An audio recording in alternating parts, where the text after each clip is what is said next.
In Midsomer Orchard, people surrounding a champion boxer are being murdered. Is Barnaby gonna knock them out? I'm gonna knock them out. Barnaby, knock you out. We're talking a truly charming killer. The history of boxing.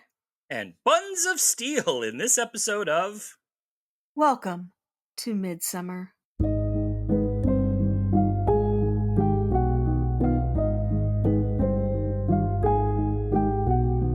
Hello, and welcome to Midsomer, the podcast where we dissect all the mysteries, the murders, and the many weird things about the long-running hit TV show, Midsomer Murders. I'm your host, Eric Buscher, and with me as always is my co-host, Eileen Becker. Hey, Eileen. Hey, Eric. Today we were talking about The Noble Art, the 6th episode of the 13th series. It originally aired October 13th, 2010. It was directed by Richard Holthouse and written by Barry Purchase. Let's put up our dukes! Spoiler warning, we will be discussing the events of this episode, including the identity of the murderer. So if you haven't watched it yet and don't want to know who done it, pause this and go watch it. We'll still be here when you get back. Sure I can't tempt you to a small one? Oh, get thee behind me, Satan. Well, let's hear if you change your mind. Oh, look. Knuckle dusters. Certainly are, as used by some of the more unscrupulous prize fighters of the 19th century. Hello. One of them's missing. Ah. This case locked? Used to be, while I was still married. Wouldn't want the ex-wife getting hold of one of those. She was effective enough with her bare hands. It's fight night at Midsomer Orchard, and everyone is gathered at Orchard Manor to watch local boy John Kinsella fight for the World Middleweight Championship on the telly. Tom and Joyce Barnaby are there with the Lord of the Manor and local magistrate Gerald Farquharson, his son Sebastian, and daughter-in-law Camilla. And yes, I did go online to figure out how to pronounce that. Also present is Grace Bishop, wife of Kinsella's manager Frank Bishop, and she is very worried about Kinsella's safety. He was taken in by the Bishops as an orphan, so he's like a son to her. John ultimately wins the championship, and Sebastian storms off angrily. The next day, Tom has taken some time off to take Joyce to a garden party celebrating Kinsella's win at the manor. Unfortunately, he's still stuck in NYC where the fight took place. No, it didn't. Grace stands in for them and runs afoul of Iris Holman, the right hand of village barrister, that means lawyer, Giles Braithwaite. The village is preparing to celebrate the 150th anniversary of bare-knuckle boxer Tom Sayre's World Championship fight that occurred on the manor grounds. The festivities include a recreation of the original fight with John in the role of Sayre, and an unveiling of a statue of Sayre from local sculptor Libby Morris. There's a lot of tension at the party. No one seems to like Iris, who is not so secretly in love with Giles. Grace is secretly working with Kinsella's trainer, Teddy Malloy, on some plan to help Kinsella. Frank has a long history of milking his fighters for all they are worth and then tossing them away. Sebastian is furious over Gerald's gambling debts, which he says could cost them everything, even approaching Giles about getting power of attorney.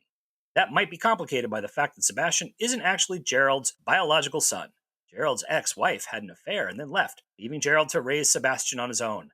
Sebastian also seems to hate Kinsella, probably because Camilla is pregnant and he thinks Kinsella is the father. As he is trying to leave, Tom is invited by Gerald into his study, where he looks at his collection of knuckle dusters. Gerald discovers one is missing.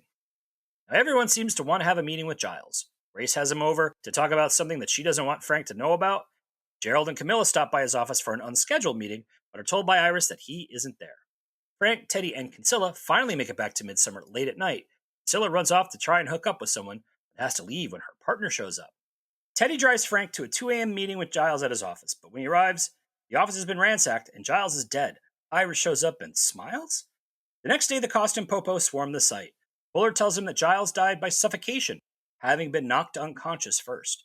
Gerald is there talking to Frank for some reason. Stephen attempts to interview Iris, but apparently it takes the cold, hard, direct approach of a man like Tom Barnaby to get the answers out of her. Iris says she was there because she goes to all of Giles' meetings despite the 2 a.m. start time, and she says she had no idea what it was about.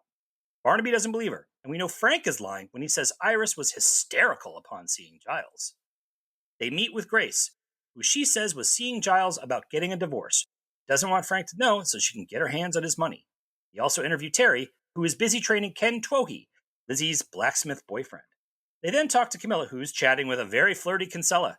She says she also wanted a divorce, and Gerald supports her because he is unhappy about how his son treats her. Frank goes to Terry and Grace and subtly warns them that if they are trying anything, it would be very bad for them. In turn, Terry and Grace worry that Iris might know what they are up to, which could be very bad for Iris. Tourist info. Welcome to Midsomer Orchard. This is our only stop at this bloodthirsty little village, home to the famous fighter Tom Sayers and his world championship bout in the 1800s. Come see the statue in his honor. Just don't look at its face. Whatever. Morchard Manor was played by Loseley House in Guildford. Mentioned in the Domesday Book of 1086, the current manor house dates from the 1560s, constructed from the stones of Waverley Abbey, which was dismantled after Henry VIII dissolved the monasteries. It was built to host Elizabeth I on one of her progresses. James I was also a visitor. The garden is based on a design by influential horticulturist Gertrude Jekyll. You can also see the house in The Crown, 2008 Sense and Sensibility miniseries, 2009's Emma miniseries, and The Favorite. You can rent it for all sorts of events and celebrations, including weddings and even wakes. All right, so let's just, structurally, let's just point out a couple things about this episode. Mm-hmm. This is another slow burn of an episode. Mm-hmm. We are 30 minutes in before we get to the first murder or even a crime, which, I don't know, it made it a little weird. A little weird structurally for me. Like, I know they've done that in the past and it hasn't bothered me. For some time here, I really noticed it. Yeah, it seemed like they were doing stuff to try to get Tom and Joyce involved early on, and it didn't seem as organic as it often does. Yeah, and it felt soap opera-y. Mm-hmm. Like, who's sleeping with who? Who's involved with what? Why is this guy so mad? Yeah. And everybody's getting divorced. This one guy wants power of attorney. It felt a little soap opera-y until we get to 30 minutes in, and then the plot kicks in. Also, everything over half the episode is set in the manor, either inside or outside, which I thought was might have been a budgetary decision in some ways. Like, let's do an episode where we can center so much of the episode in one location. Yeah, but I don't think that's a cheap location to film in. So they may have, they want their money's worth. Yeah, they got their money's worth out of this one. Yeah. It's like, oh boy, we better make the most of this. Yeah. Again, it was it was another one where the village, the big celebration, seemed a little heavier than some things, lighter than maybe a anniversary event like this, when you would have people from all over dying to just dress up in the old timey clothes. It seemed like the cost of shooting at this location may have eaten into things like the background budget. I mean, there were a bunch of people in costume, but there weren't a lot of people there for this big event. Yeah. Then they also clearly did. So, again, looking at how they shot this episode, we open with this episode where they are inside the manor, but watching a fight that is supposed to be at Madison Square Gardens. That is not Madison Square Gardens. That was not Madison Square Gardens at all. They are supposedly waiting at Newark Airport. I live in New York. I've been to the Newark Airport many times. I have would have been to the Newark Airport at the period that they were shooting in. This was not the Newark Airport. If the private lounge looked as old, looked really, really old, and the Newark Airport actually had some major renovations in the 2000s, so it actually looked really new. Yeah. And I'm not shocked that they didn't do anything in New York. They used clearly some stock footage or whatever, but it was just for a New Yorker going, no, that's not right. And for me, the whole delay of the plane was weird because it's like they're not going to have a long delay of a flight when the weather is not an issue. I mean, when you have long delays like that, unless there's a major terrorist event, obviously, it's going to be a weather related event. And they said something about somebody going through security, and setting off alarms, which happens all the time. Yeah. Also, I would argue is that if you were a first class passenger, you'd be rebooked real quickly. But we both know that Frank was not buying first class tickets for anybody. Yeah. Those are all you're the world champion. Why are you sitting back here in coach? They did have access to a lounge that was, I don't know, not the best, but There's also a direct flight from Newark to Midsomer? I guess they were going to London, flying into London or something. Yeah. And then the 150th anniversary recreation of the fight. Would they have even done this if Jack had not been Like, either the champion or involved in a championship fight? I don't know. That's a good question. The world middleweight champion is now doing a bare knuckle boxing recreation exposition whatsoever. Like, the world middleweight champion. And 15 people. Yeah, nobody is there. No media, nothing. Social media existed at this point. They would have known. He even had Joyce dressed as Queen Victoria. Surely they could have gotten I had nothing against Joyce, but, that's when you bring in your big guns for Queen Victoria. And it is supposed to be a recreation of this bare knuckle boxing championship from 150 years ago, back when boxing would have been illegal. It does not go as planned. No. I kind of liked it, like, after the fight, Kinsella sort of kind of gets away from Ken. He just goes, I couldn't have done anything. I would have killed him. I was like, I'm a professional. I don't think you would have killed him. Might have knocked him out in self-defense, so it's not like it's a crime. I just wondered why they didn't stop him sooner. I mean, they waited for him to kind of like really beat him up for a while before they said, this guy's out of control and we need to stop this. It's like, well, yeah, we knew that right from the beginning. Yeah, but I mean, it's like, I like, people wanted blood.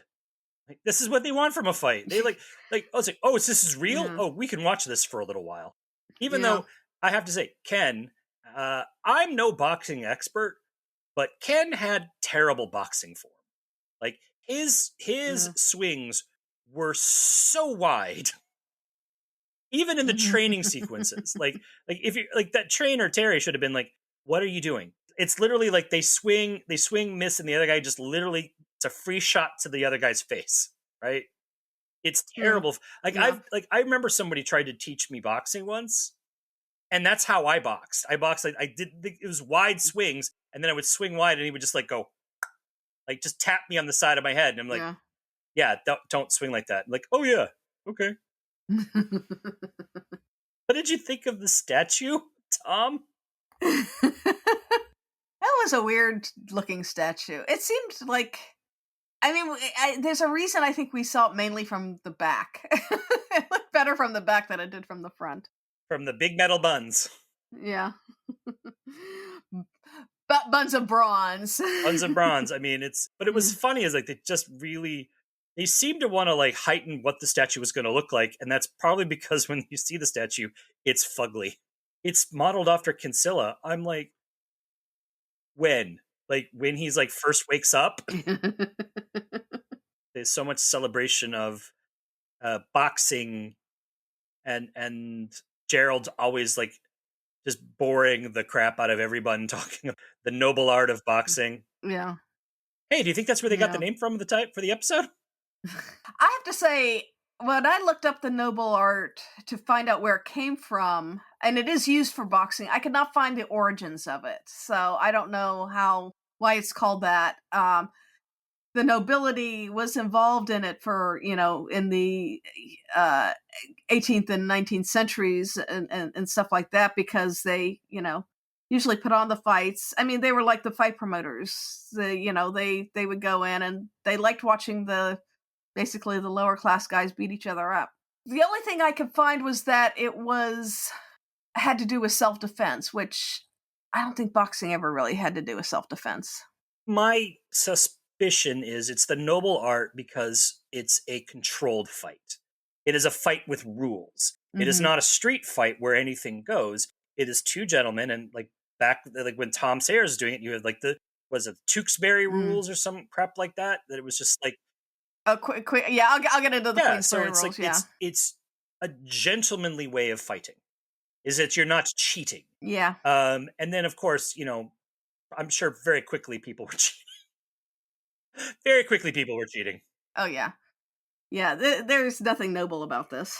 So we'll get into the history corner in just 2 seconds. I had one more quick points I wanted to point out.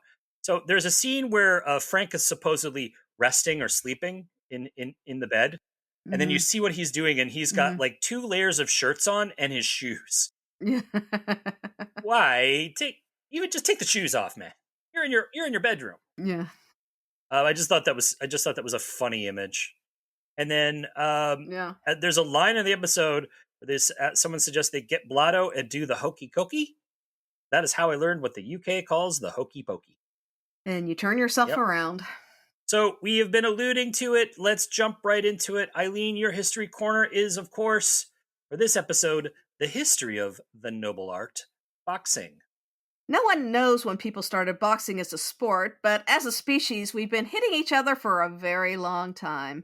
Boxing is possibly one of the oldest sports, definitely older than curling anyway, but unlike curling, it possibly developed in the area of Nubia, as that's where the Egyptians first encountered it.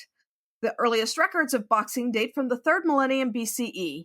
Relief sculptures and frescoes from Egypt, Sumer, and ancient Greece depict men boxing either barehanded or with bands supporting the wrists. The first use of gloves is from a painting in Akrotiri, a Minoan city on the island of Santorini. Boxing was also popular in ancient India, though the depiction of boxing in the ancient texts often resembled a particularly violent form of mixed martial arts, with kicks, finger strikes, and headbutts. The style of boxing in ancient Greece involved mainly strikes to the head with a fist, with no kicks or other techniques involved. Boxing was introduced to the Olympics at the 23rd Olympiad in 688 BCE. It was also popular in ancient Rome, where metal studs were introduced to make things even more bloody and violent. These ancient boxing matches were not timed, had no rounds or weight divisions, and generally ended when one boxer could no longer fight, often because he was dead. Boxing fell out of favor in Europe after the fall of the Roman Empire, though there are records that indicate that it did not completely disappear. As a sport, rather than what people did when they were drunk and had a disagreement, boxing saw a resurgence in the 16th century England. This was bare-knuckle fighting, also called prize fighting, and the first written record is from 1681, describing the bout arranged by the second Duke of Albemarle between his butler and his butcher, with the latter winning. James Figg was the first bare-knuckle champion in 1719. Unlike modern boxing, and like some ancient boxing traditions, headbutting, eye gouging, chokeholds, and heart throws were not prohibited, mainly because there were no written rules. The first rules were the Broughton Rules of 1743, written by champion Jack Broughton. Basically, you could no longer hit a man when he was down, and if he didn't get up after 30 seconds, the fight was over. This was an attempt to cut down on deaths from the sport. In 1813, sports writer Pierce Egan described boxing as the sweet science of bruising in his Boxiana, or sketches of ancient and modern pugilism, and boxing is still known as the sweet science. In 1838, the London prize ring rules were developed, outlawing headbutting, eye gouging, scratching, kicking, hitting a man while down, holding the ropes, using hard objects in the hands, and biting. These were eventually superseded by the Marquess of Queensberry rules, written by Welsh sportsman John Graham Chambers and publicly endorsed by the 9th Marquess of Queensberry. They were published in 1867 and were the first rules to mandate the use of gloves. Prize fighting was often illegal in England and in most of the U.S. Boxers still used bare knuckles and tactics barred under the Queensberry rules. One place in the U.S. where boxing was legal was Nevada, and films of matches were banned in 1897 by several states, the first instances of film censorship. Despite the illegality of prize fighting, boxers such as Gentleman Jim Corbett and John L. Sullivan became famous. Sullivan was the first American heavyweight champion under the bare-knuckle rules in 1892, and the first world heavyweight champion of the gloved era. He was soon defeated by Corbett, who developed training methods and introduced a more scientific method to fighting in the ring. Boxing grew in popularity in the 20th century, especially after it was legalized in New York in 1920. Jack Johnson broke through the color barrier to become the first black world heavyweight boxing champion in 1908. American Jack Dempsey, popular for his aggressive fighting style, reigned as world heavyweight champion from 1919 to 1926. Joe Louis was world heavyweight champion from 1937 to 1949, and his defeat of German boxer Max Schmeling in 1938 ranks as an important event in growing anti-Nazi sentiment, along with the triumphs of Jesse Owens at the Berlin Olympics in 1936. Boxing was often intertwined with the mafia and the criminal underworld, but it was seen by many young men from the inner cities as a way out, and it still draws most of its competitors from the more poverty-stricken areas of the world. A bevy of sanctioning bodies arose to govern the sport, including the World Boxing Association, the World Boxing Council, the International Boxing Federation, and the World Boxing Organization. To be recognized as undisputed champion, The boxer has to be recognized as champion by all the governing bodies. With the growth of television after World War II, boxing became even more popular, and it was relatively inexpensive to air. Jake LaMotta and Sugar Ray Robinson had a legendary rivalry. Rocky Marciano retired in 1955 as the only undefeated champion in boxing history with 49 wins from 43 knockouts. Muhammad Ali became possibly the most famous athlete in the world in the 1960s and 70s. Born in Louisville, Kentucky as Cassius Clay, Ali won the gold medal in Rome in 1960 and converted to Islam the following year. In a major upset, he beat Sonny Liston in 1964, an event that Sports Illustrated magazine ranked as the fourth greatest sports moment of the 20th century. His fights against Joe Frazier and George Foreman became legendary. Fight announcer Howard Cosell's iconic delivery also made him famous. Boxing's popularity continued in the 1980s and 1990s, with Mike Tyson even bringing back a bit of the old techniques when he bit off part of Evander Holyfield's ear during their title fight. In 1992, Lennox Lewis became the first British world heavyweight champion in almost a century. While women have been boxing probably as long as men have, it was never really acknowledged until the 1970s. It had a spurt of popularity in the 1990s, with boxers such as Christy Martin and Layla Ali, the daughter of Muhammad Ali, becoming popular. In 2012, women's boxing was added to the Olympic Games, though it has been used by transphobes for their own agenda, very sadly. In the 1990s, boxing moved from the television networks to pay-per-view or premium channels, contributing to the sport's decline. Mixed martial arts filled in the vacuum. Though people still talk about the legends of the past, boxing has not regained the popularity it had at its peak in the 1970s. The current undisputed heavyweight champion of the world is Alexander Usyk from Ukraine. There are currently 17 weight classes. Even as boxing's popularity has waned, boxing movies have retained their popularity. Requiem for a Heavyweight, The Fighter, Creed, Ali, Cinderella Man, The Hurricane, The Boxer, The Great White Hope, Golden Boy, Somebody Up There Likes Me, and Body and Soul have featured indelible performances as real or fictional boxers from William Holden and James Earl Jones to Denzel Washington and Michael B. Jordan. Hilary Swank won Best Actress for $1 Million Baby, and that movie and Rocky are the only two boxing movies that have won Best Picture, though many have been nominated. Actors who have won Oscars for portraying boxers are Wallace Beery in The Champ, Marlon Brando in On the Waterfront, and Robert De Niro for Raging Bull. I mean, it's telling to me is like I didn't know who the World Heavyweight Championship was. I didn't know like, either. I think about in the days when Tyson was the champ and Holyfield was the champ, and Lennox. Like there are periods where like the world champion is very well known, and I did not know that was the current world champion. And you kind of feel like you should, considering he's Ukrainian. Yeah. And boxing has always had a lot of issues with it, aside from the violence. I mean, and the fact that these guys end up with some very serious head trauma and concussion syndrome and all that stuff that football players also suffer from.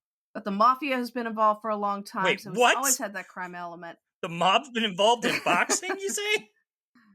Yeah. Fixing fights, there's always the things you learn. Accusations of fight fixing. Racism has, even though boxing has embraced more diversity than a lot of other sports did, and there was a lot of exploitation of young black men. Well, I mean, go back to the fact that the very first recorded bare knuckle fight was by a Duke recording a fight of his butler versus his butcher. And you just got the sense of like, I'm a bored rich guy. I'm going to pay these people I think are beneath me to beat the crap out of each other. Yeah. And to be honest, I've always felt that way when I've watched the game, even in the 70s, everybody watched an Ali fight at one point in their life. And you saw these rich people just sitting around this ring where these two young men from poor backgrounds hit each other and try to knock each other out. And in today's, environment, women are doing this as well. And I do like that, women are being recognized as boxers because they have been boxing, for forever. But the transphobia that was going on in the recent Olympics with especially the Algerian boxer was just awful. And I think Ali is also considered the greatest of all time, not just because of his boxing skills, but was a naturally charismatic figure. You could never take your eyes off him. no matter what he's doing. And I think probably someone will like that. I think that's what'll probably, you'll see the biggest revitalization in boxing is when you do see someone who comes out who has that kind of charisma. And that's when I think you'll see the next big resurgence in boxing. People forget how controversial Ali was in his day. Well, he was hated. Yeah, he was hated. He spoke out against the war. He went to prison for refusing to be drafted during the Vietnam War. He was eventually his conviction was overthrown. But he was I think you mean overturned. You said overthrown.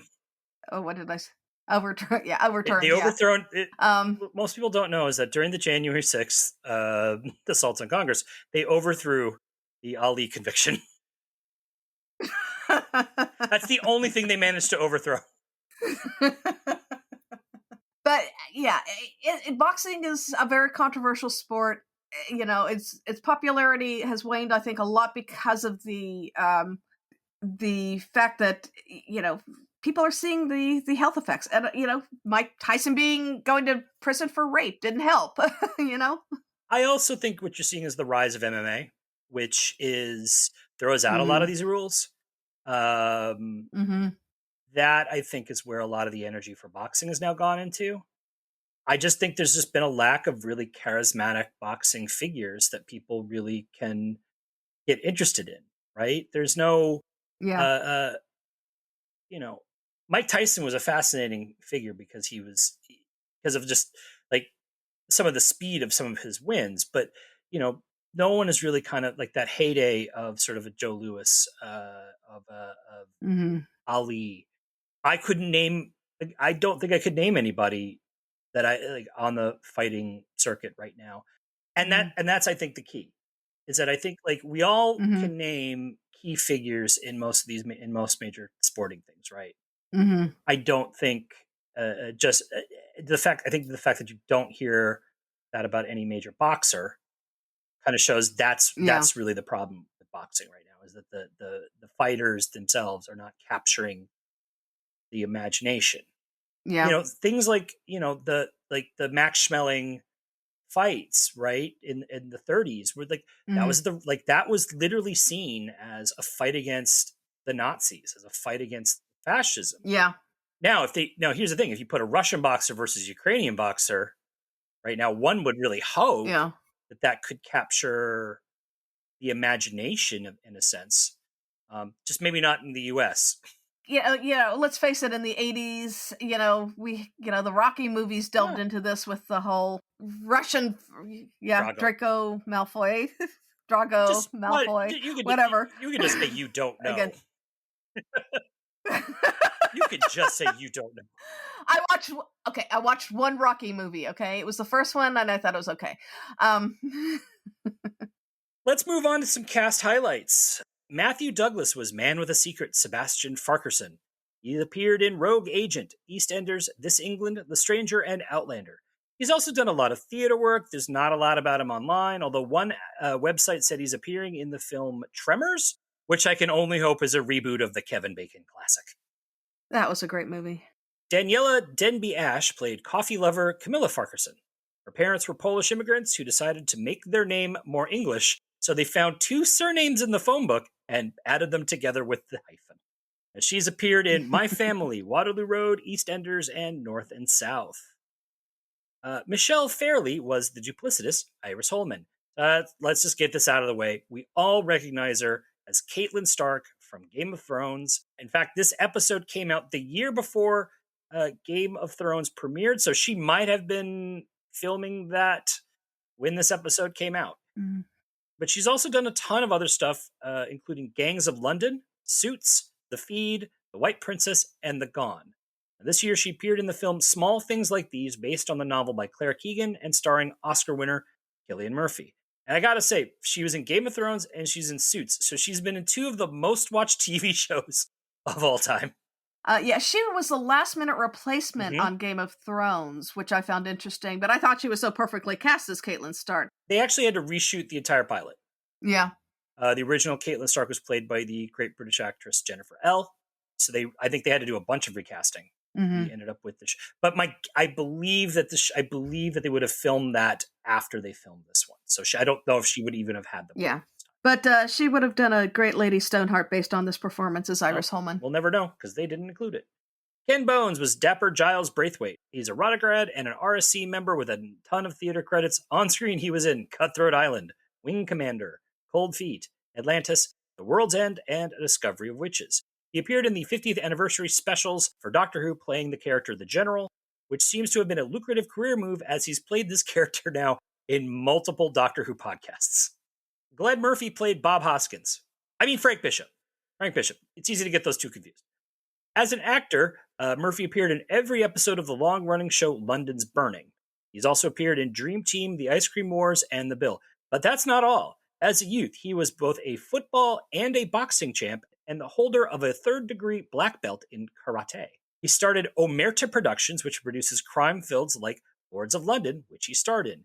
He is also a qualified sports therapist, and he has multiple sports clinics across Europe. And in 2007, he was awarded a member of the Order of the British Empire for his... Apparently, he does tons of charity work. So, Glenn Murphy seems like a heck of a dude. It's a shame he got murdered. He didn't get murdered in real life, right? This isn't real. Right, Eileen? Whatever. Whatever. We don't want to take away from her safe space. Camille Caudery was Frank's suffering wife, Grace Bishop. She was Jackie Tyler, mother to Billy Piper's Rose in the first two series of the rebooted Doctor Who. She's appeared in Nuns on the Run, King Ralph, King Gary, and Him and Her. She's currently in the sitcom Big Boys. Fun fact, she appeared on a special Doctor Who-themed episode of The Weakest Link and won, earning over £16,000 for charity. And she is married to the actor Christopher Fullard, who we will meet when we discuss the episode The Black Book. Phil Daniels played her secret lover, Teddy Malloy.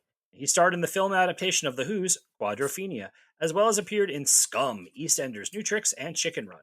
He's also a musician who performed in the 70s band The Cross and appeared on the rock band Blur's massive hit single Park Life. He's even joined them on stage at big events like the Glastonbury Festival and Wembley Stadium concerts to perform the song. He also starred in the film musical Billy the Kid and the Green Bay's Vampire. I was confused when I first watched it because I kept thinking they were saying Terry Malloy, which is the name of Marlon Brando's character in On the Waterfront. Yeah. And then I thought, well, maybe they were doing a sly nod to that, and maybe all of the characters are named after famous boxers, but that's not. No, but I do think that is. I do agree that is a call out to the Malloys. Henry Garrett played that rascal fighter John Kinsella. He actually studied at the Lee Strasberg studio here in New York City. He's in The Boxer, Zero Dark 30, Poldark, The Sun, and Testament of Youth. He's also appeared in something called Indiana Jones and the Dial of Destiny, which I must have wiped from my memory that such a thing ever existed. As we all know, there are only 3 Indiana Jones films. Deirdre Mullins was muscle-man-loving sculptor Libby Morris. She's an Irish actress and activist known for her work with the ERA 50/50, which works for equal representation for women on stage and screen. She made a speech for this work when she won the Scottish BAFTA for her lead role in the film The Dark Mile. She's also appeared in Man Down, The Frankenstein Chronicles, Otzi and the Mystery of Time, The Couple Next Door, and Mandrake. And you can currently see her in the 2nd season of Bad Sisters. Daniel Llewellyn-Williams was the very angry Ken Twohy. He's appeared in EastEnders, The Machine, Grav, and Born to Kill. He's toured the world with his one-man show, A Regular Little Houdini, and founded the Flying Bridge Theatre in his native Wales. Tony Barton played grumpy bookmaker Ronnie Milsom. I keep wanting to say Ronnie Millsap, but he is Ronnie Milsom. He appeared in Grange Hill, Cracker, Emmerdale Farm, Coronation Street, and Man Down. And then Robert Cooper played Garcia Latosa. If you don't recognize him, that's because that was Kinsilla's opponent in the championship fight in the very beginning. This is his only acting work, but he has done a lot of stunt work in the original Lord of the Rings trilogy films by Peter Jackson, the show Merlin, the show Silent Witness, and the film Kingsman: The Secret Service. This is a rare Midsomer where there is only one major return visitor. However, we do have a couple of uncredited ones. Jensen Friedman had a small role as a waiter. He's also in the Oblong Murders. And our beloved mayor of Midsomer, Chris Wilson, appears in an uncredited role as, of course, a police officer. Now, our village star this week is Kevin McNally, who played the charming Gerald Farquharson. He's the only major return visitor, and he appeared in Blood Will Out. McNally was born in Bristol and grew up in Birmingham, eventually studying acting at RADA, where he won the Best Actor Bancroft Gold Medal. He made his screen debut in the acclaimed BBC miniseries adaptation of I, Claudius, and went on to appear in The Long Good Friday, Entrapment, Sliding Doors, Valkyrie, and CSI. He's probably best known for playing crewman Joshua Gibbs in the Pirates of the Caribbean films with Johnny Depp. He is also the only actor to ever appear on both Doctor Who and Supernatural, which is a weird... That was a fun fact I found. I found that on his IMDb. It's a weird factoid. Well, if you think about it, Doctor Who has a huge fan base, and Supernatural has a very huge fan base. I thought he did a great job. Yeah, no, yeah, he's great. Yeah, very charming. He needs to and that whole role needs to be charming for it to work. Because he's in a heck of a lot of this episode. And he really centers the episode around him and his character, as he should. All right, we're going to take a break here, and we'll be back with the second half of The Noble Art.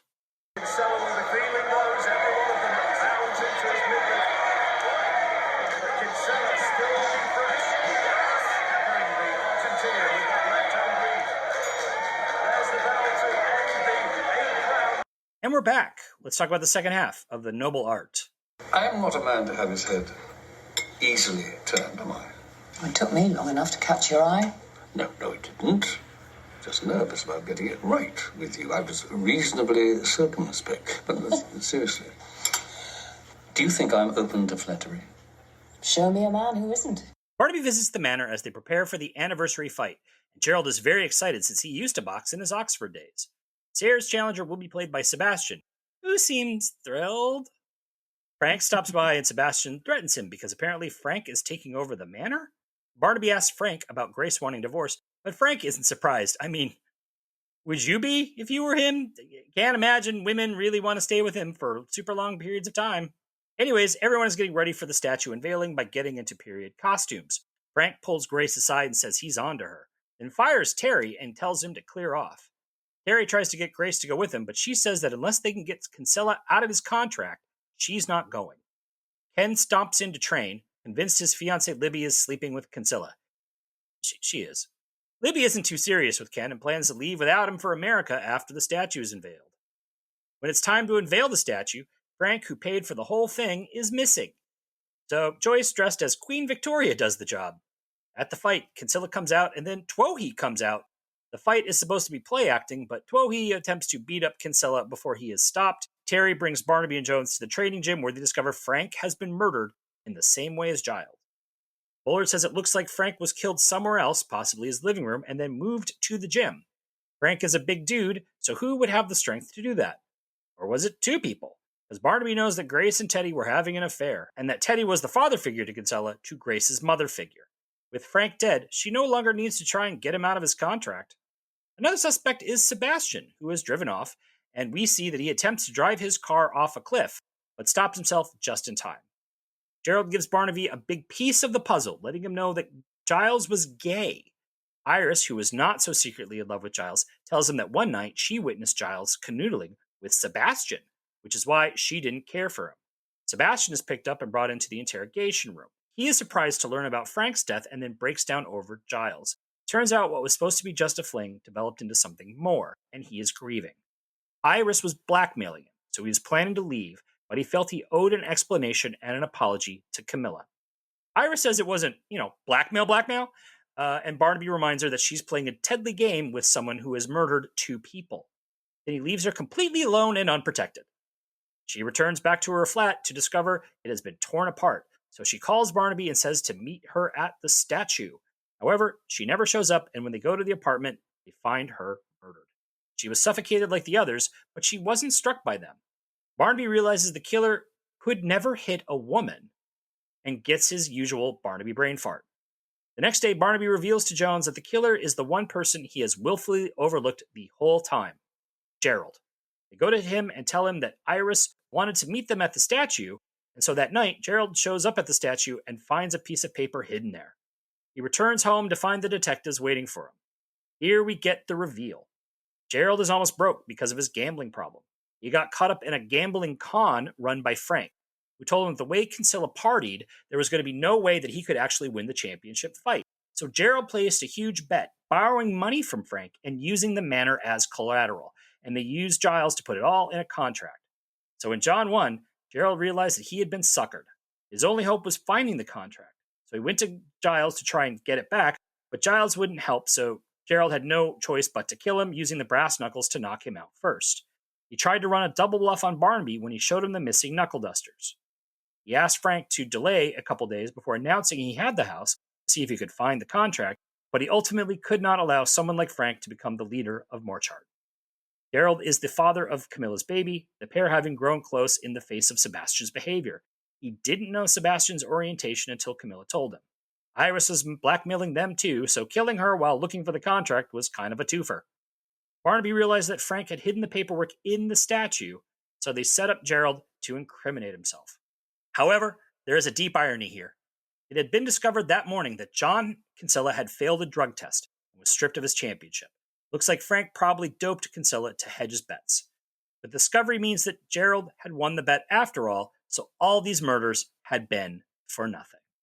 They could have been a contender. So strange kill. So we had 2 people in this episode knocked out with a knuckle duster or brass knuckles and then suffocated, which is a little odd. One question.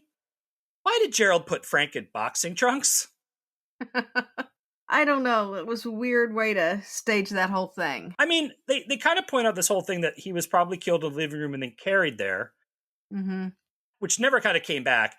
So he killed him, then stripped him naked, put him in boxing trunks, and propped him up there. Like, that's a lot of weird stuff to do for no reason. That is very weird. Yeah. Yeah. I mean, the first guy just kind of propped him up behind the desk and, posed him as if he were, working. Yeah. That was. See, that's why I think, let's get into the killer talk. So obviously Gerald, there's a lot. So he was, he is a very charming man. He used his charm to completely have Tom under a spell for a large portion of this episode.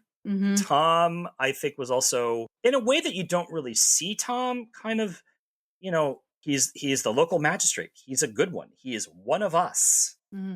Yeah. Which I found a little weird. Yeah, Tom often has a bit of a skepticism with, the upper classes. He it will be respectful, but he will not cut them slack. He has, however, fallen under, the spell of certain people before, in the X-Man Cometh and Sauce for the Goose. So he is, it's not completely out of character for him to kind of overlook the suspect the way he did with those suspects. But it is weird when you hear him say one of us. Yeah. That's one of those hair stands up in the back of your neck sort of statements. Yeah, he's not normally a one of us kind of guy. Yeah. All right, so I got a couple of questions about the actual murder, right? So number one, he says he never meant to hurt Giles. However, why was he carrying around the brass knuckles? Because he showed Barnaby the empty case with the brass knuckle, like the empty spot, a day and a half before the murder, like a day before the murder. So he was planning something. Yeah. Tom never challenged him on that. Yeah. And was Camilla involved? I don't know. I don't think he, just from what we know of Frank, I don't think he would have gotten her involved. And I think you mean she Gerald had a bit of will. I mean, Gerald would have gotten him involved. And I don't think that she would have questioned too much anything that he was doing. Although he comes back at the end and he's waving the paper around like, look, I got it. I got it. And I'm like, so she kind of knows that, right? And you'd have to be kind of a complete idiot to not notice that everyone involved in this was dead except for him. Yeah. There was some points of just clarification that really needed to be happened. Also, just when exactly did she tell him that Sebastian was gay? Is that before or after or during? Yeah. I liked that he was a character of contradictions. He calls out that he lives sort of a waster's life. He doesn't see the point of most things, and yet he seems to have a real sense. He implies that he has a real sense of duty, that he could not let Frank be in charge of, like, which I Yeah. feel like is a it's either that idea of like people can be multiple things, or that's like his excuse for wanting to murder Frank and then strip him down and put him in boxing trunks in the middle of a ring. Yeah. He talked down to himself about himself quite a bit, as a waster and, all this stuff. But and he covered it all with that charm. But he was a nasty Yeah. dude. I mean, he was very class conscious, and and he really did nothing to benefit the world. Well, it's that funny thing of just like, he'd never punch a lady. Great. Just suffocate her. Yeah. At that point, just hit her. I mean, if you're just like, Yeah. and I think even then at the end, Tom is still kind of like letting him get by with his charm and not like really kind of pushing. Yeah. Some of the stuff is not like, you're kind of full of it. Yeah. And at the end, it was all for nothing, other than, a few people who, weren't really contributing anything to the world. And he probably would have had a very good case against overthrowing it in court if Frank lied to him about Kinsella's prospects in the in the fight as his manager, because that would be and then placing the bet and everything, that was highly illegal. I don't think this would have been enforceable anyway. Well, also, you would look at the contract and be like, so the manager of the boxer that he is betting against, right? Mm-hmm. That would also be, I think, really problematic and would probably cost Frank any kind of. He would not be allowed in the boxing. You couldn't be allowed in the boxing world after that. He would be banned from boxing. He would be Pete Rosed. He would be Pete Rosed. Exactly. A lot of double bluffs. The Yeah. double bluff with the brass knuckles, and then the double bluff with the copy of the contract and the statue. Although I don't technically think that second one's actually a double bluff. That's just a straight up setup. Yeah, that's a setup. But you get, Tom Barnaby, I do believe you set me up. You rapscallion, you. You naughty boy, Tom Barnaby. That's one for you. Yeah. I'll get you back. I do think the most complex character in this episode was Sebastian. Oh, by far. I thought his arc through this was actually a terrific bit of writing and acting. He was like, I was so tempted to do a double star of the week, a double village star with him, because I just thought his performance, especially the second half, was wonderful. Like, his whole performance was fantastic. He starts angry and unhappy, and we're not really given any reason why. His, like, when he says he's convinced his wife is having another man's baby, and you're just like, yeah, that's because you're an unlikable dude. And that's all we know, is that he's unlikable. His father is charming, but he's unlikable. And he plays it very well. Yeah. Camilla seems physically scared of him towards the end, and which makes you kind of wonder, is there more than we are made aware of? There's a lot of talk, there's a lot of polite talk about like how he treats my daughter-in-law, and but like, she's like, at that moment when he's kind of pounding at the door, like, and I can't tell if she's scared because she thinks he's a killer, or if there's other stuff that we're not aware of, or if she's just really trying to set him up. There's that too. Great ambiguity there. Yeah. I also love the physicality when he's like walking through the party. He is stalked, like, he just is wonderful stalking walk. And then we find out in the second half that there is a deeper humanity to him. He has a secret life, a secret love, which would explain a lot of why he seems so incredibly angry, unhappy, and suicidal.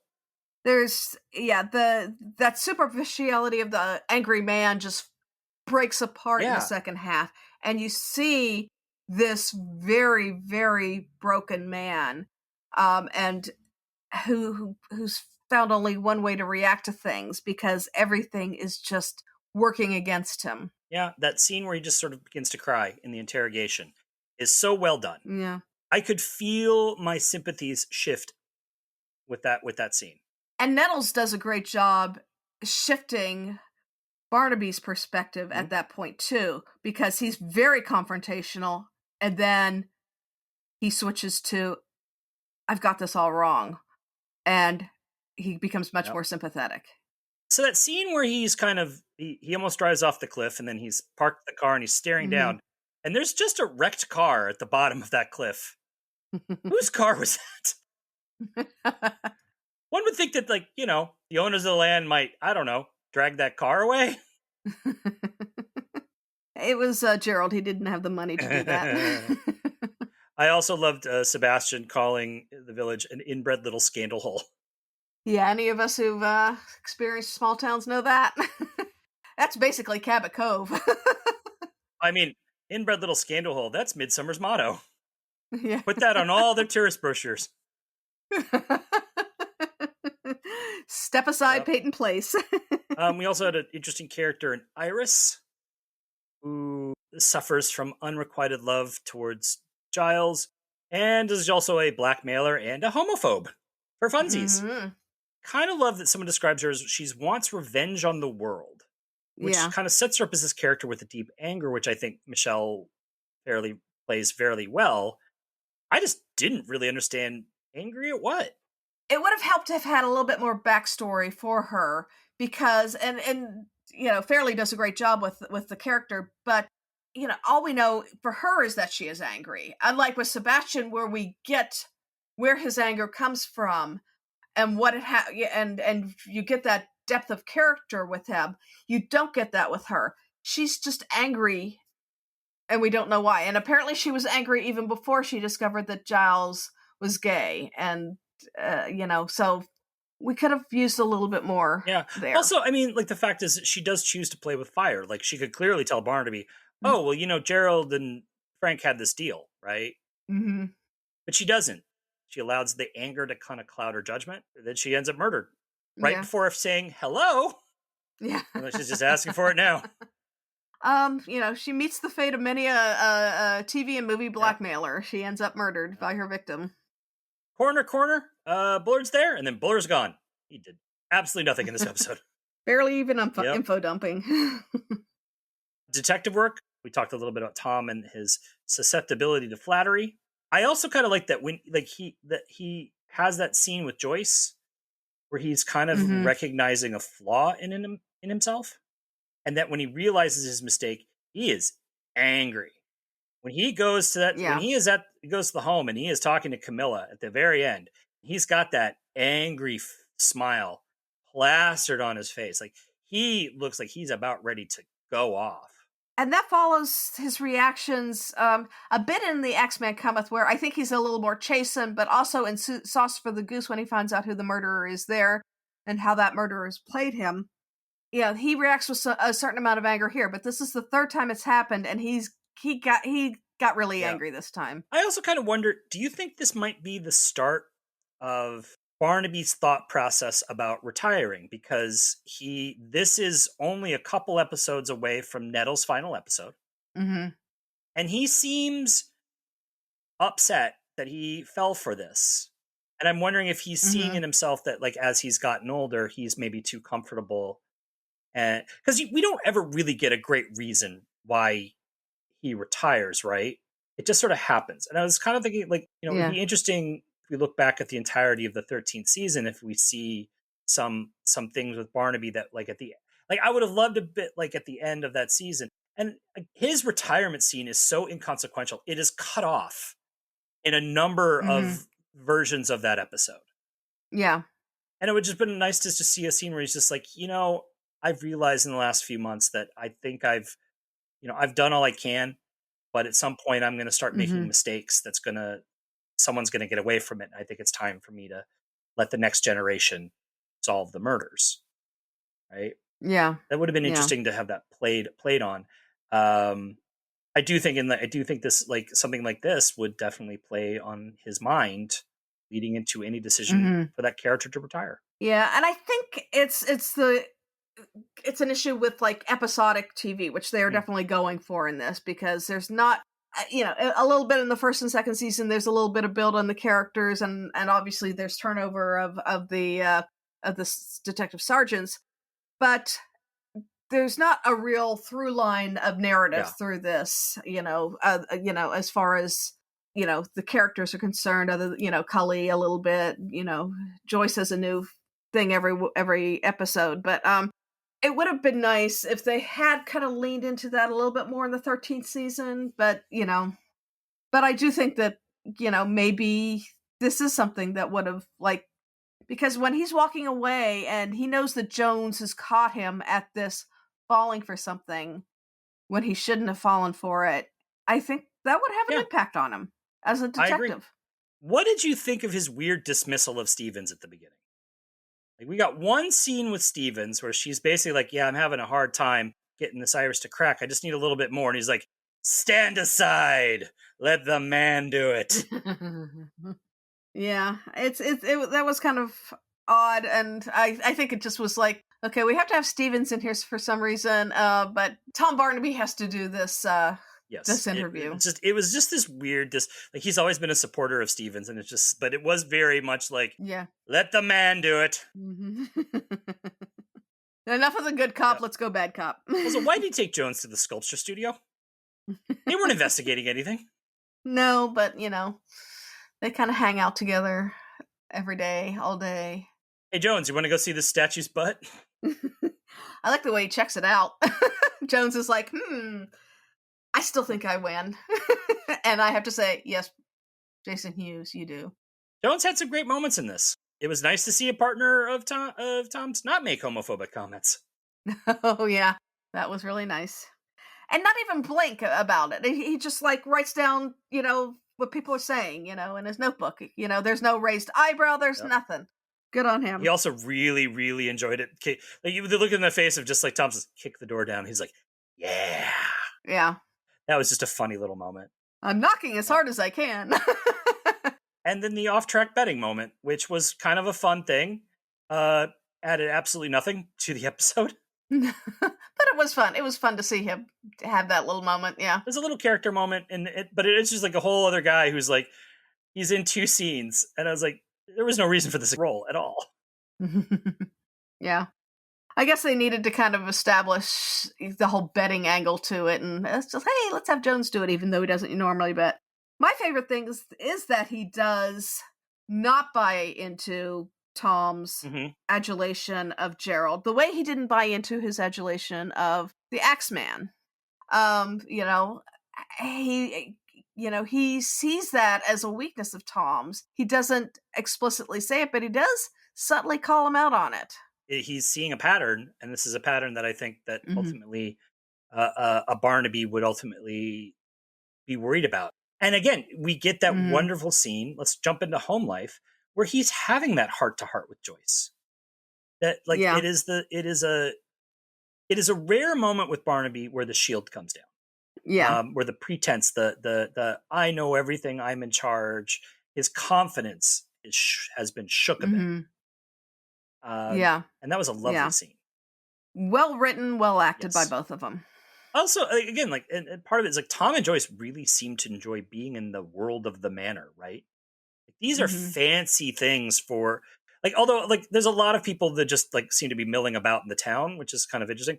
But like he's buddy with the magistrate, knows his name, and they're friendly, and he comes in for a brandy, and it's like these are really fancy things for who's essentially just a policeman.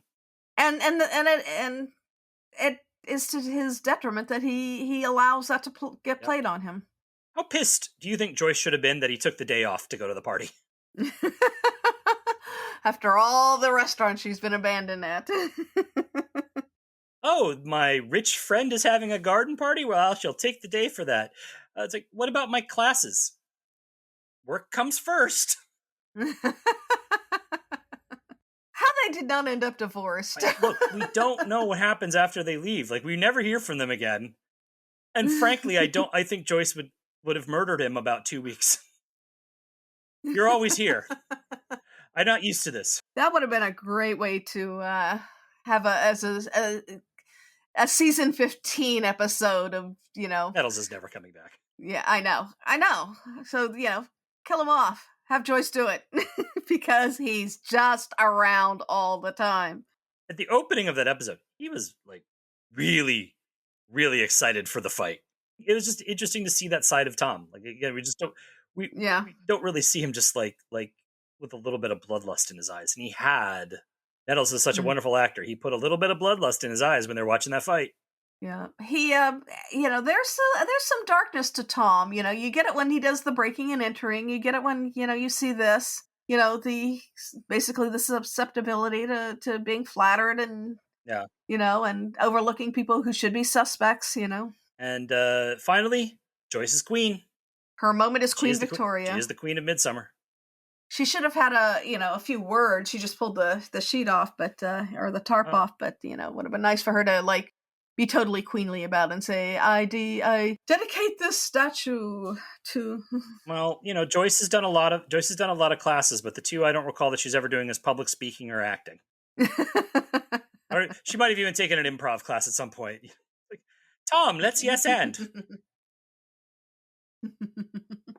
All right. Final thoughts on the noble art.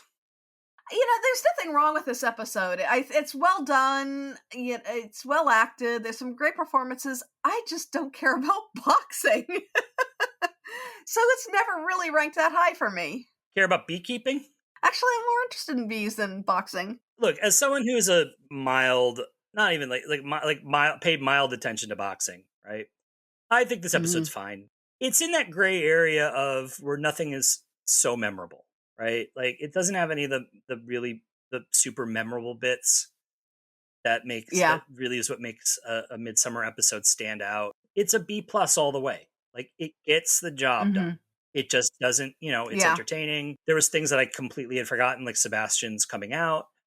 I still remember the killer, mostly because I was 30 seconds in, I like this guy. He's going to be the murderer.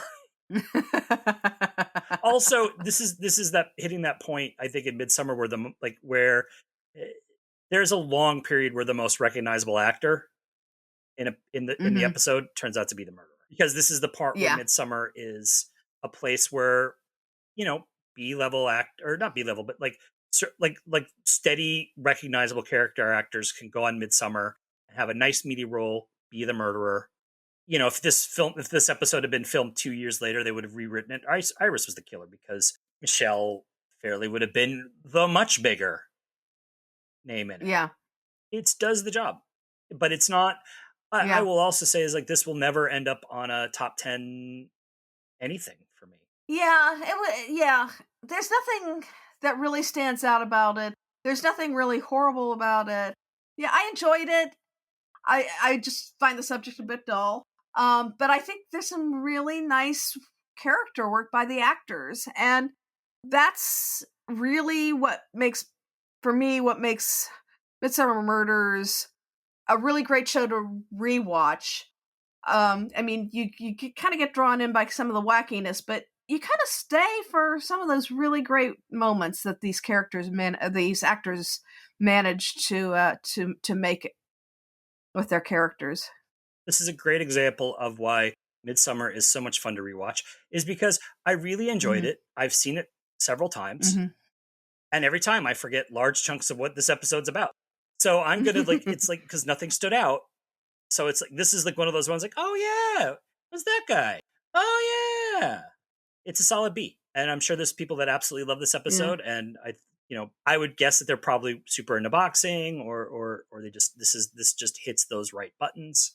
But I do think just overall, this is never going to be, I think, considered overall one of the great Midsomer episodes, just because it doesn't push the murders far enough. It doesn't have an outstanding character enough, or any kind of crazy weird hook like some of the ones that we have talked about. Not every episode of Midsomer can have that, and it doesn't mean that they're episodes that don't have that are bad. It's just they're not, like I said, they're not ending up on that top 20 list that came out recently, of which we have done a shockingly high amount of them. We have, and I'm looking forward to some of the others on there, because my favorite episode is on there.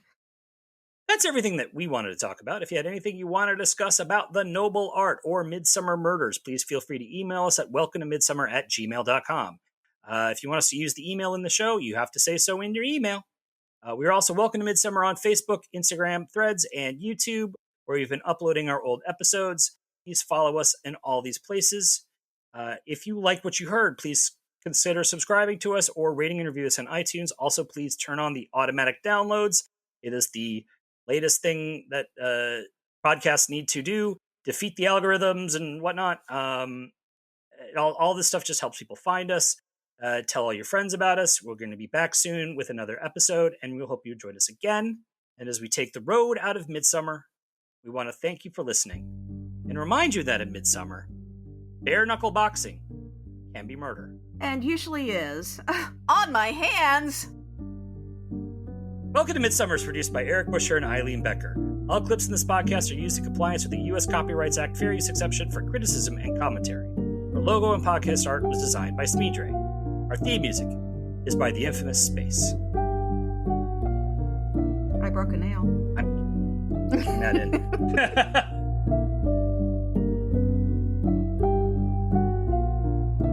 Ken Bones was Dapper Giles Braithwaite. I'm sorry. Ken Bones was... Giles. Yeah, I know. Autocorrect. Gerald Farquharson. He's also a